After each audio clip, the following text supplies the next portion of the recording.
So I just checked into the JW Marriott Sahar at the airport, and this place is really nice.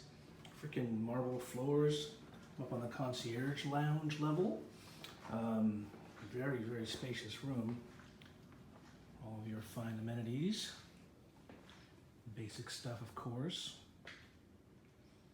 Bed. They gave me some chocolates.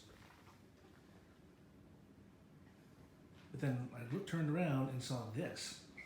Look at the size of that freaking bathtub, man. I mean, it's huge. That's really nice. Howdy.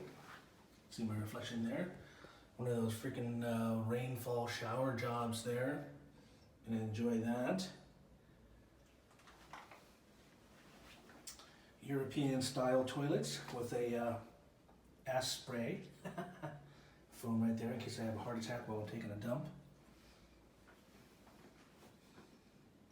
Just a very well appointed room with this obnoxious Roman god style bathtub here. It's amazing.